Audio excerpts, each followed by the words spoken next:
Good evening, my dear friends.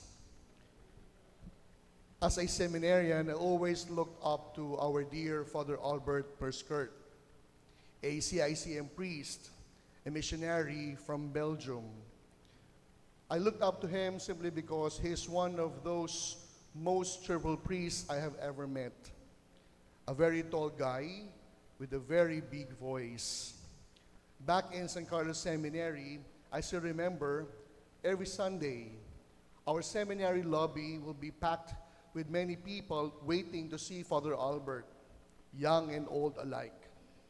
At sa pagdalo po ng maraming tao kay Father Albert, bit-bit nilang iba't ibang pangangailangang gustong ilapit kay Father Albert. May lalapit para sa pampaaral, may hihingi ng pera para sa gamot at pampa-ospital. His big heart for the poor made me admire him all the more. There was an instance I accompanied Father Albert celebrating the Mass in one of the orphanages he frequently visited. But unfortunately, in 2011, our dear Father Albert passed away. And I was one of those who were tasked to prepare for his funeral. And while we were preparing for the wake, one of the priests asked me to accompany him to go and see his room, to check ano ang pwede niyang suotin. What we saw inside his room shocked and even touched my young heart. Why?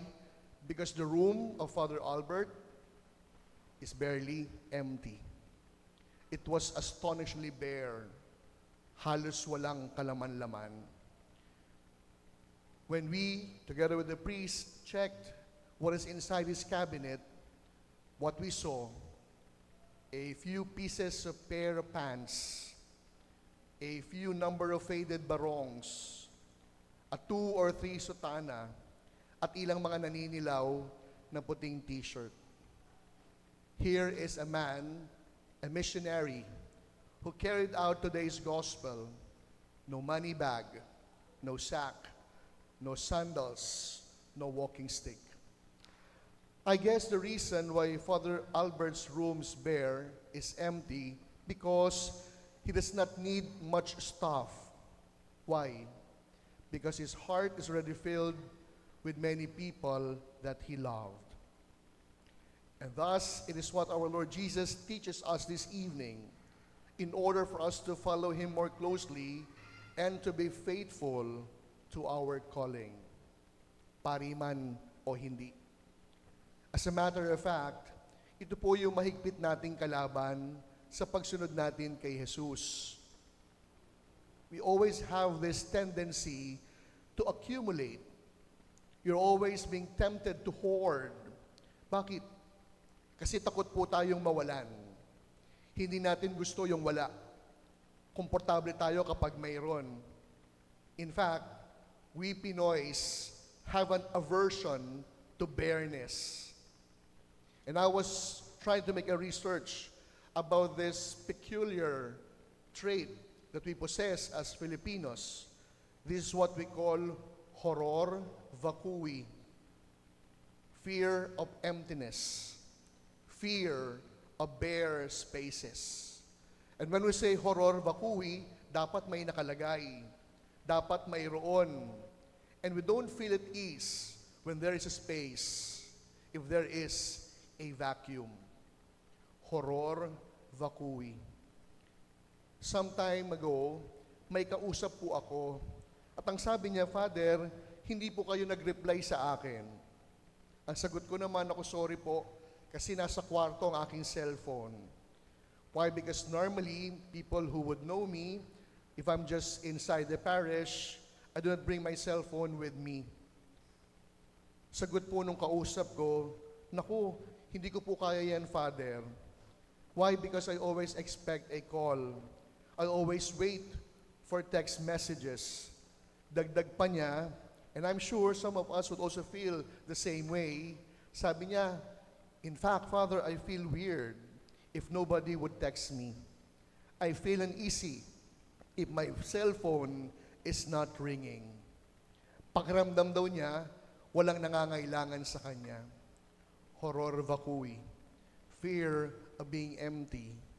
Fear of spaces. And because of that, just like my old friend, we have always this tendency to hoard, to accumulate. Pansinin ninyo, kahit ang dami-dami na nating gamit, we fill space with things that are more than what we need. We hoard, we accumulate because it gives us a certain feeling, not just of excitement, but a feeling of security and comfort. Siguro bahagi po ng ating pagninilay, kahit matapos yung misa, pag uwi nyo ng inyong mga bahay, tignan ang inyong cabinet. Malamang may mga damit na bago na hindi pa nasusuot. Malamang maraming nakasingit. Malamang maraming laman. Malamang marami ang ari-arian. In today's gospel, the message of Jesus is very clear. And what is that?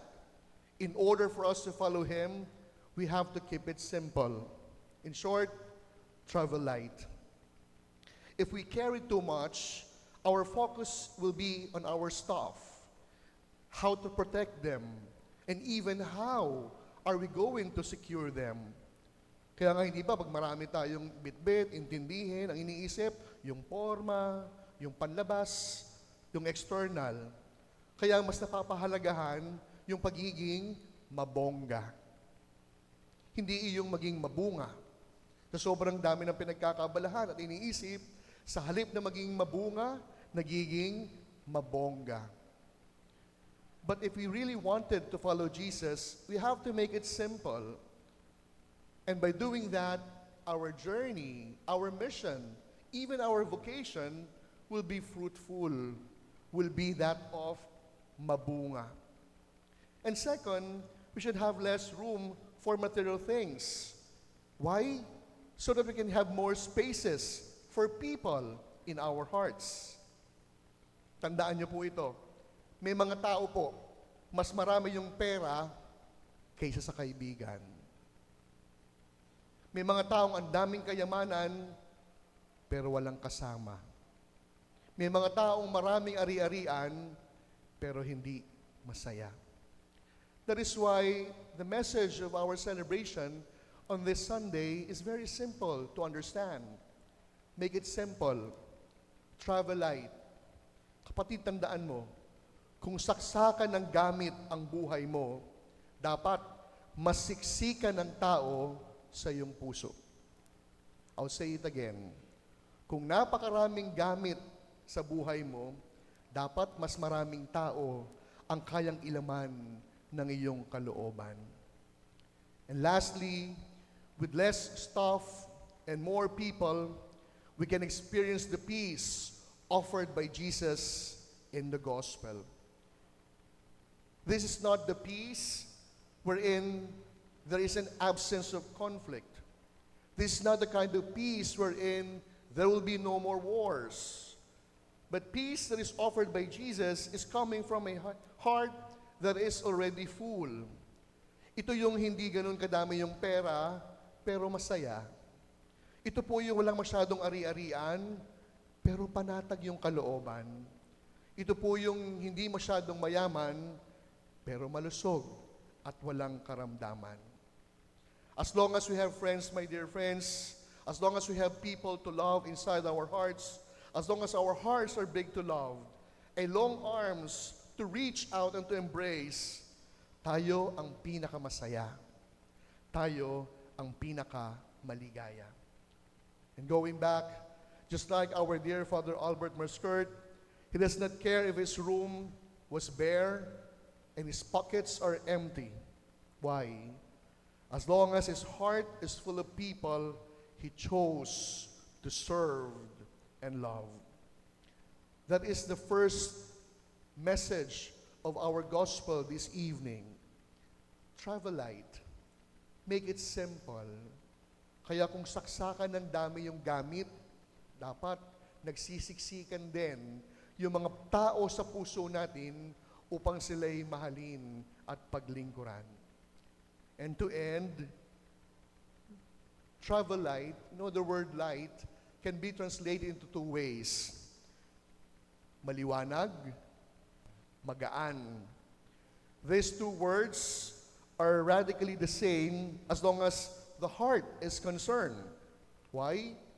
If our hearts are not cluttered with stuff, it is maliwanag. Kapag ang puso, walang masyadong laman ng mga material na bagay, maaliwalas, may liwanag. At kung kakaunti ang material na bagay, hindi lamang yan maliwanag, magaan din.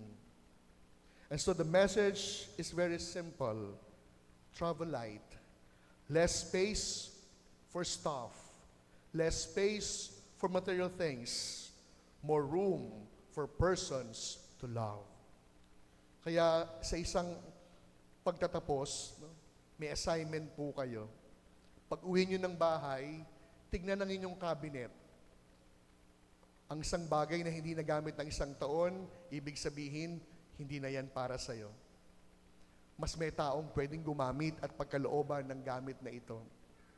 At kung nagsisiksika ng napakadaming bagay, material na bagay sa loob ng inyong cabinet, hindi hamak na dapat mas maraming tao ang nagsisisikan sa iyong puso upang sila'y paglingkuran at mahalin ng lubusan. Travel light. Make it simple. Maliwanag, magaan.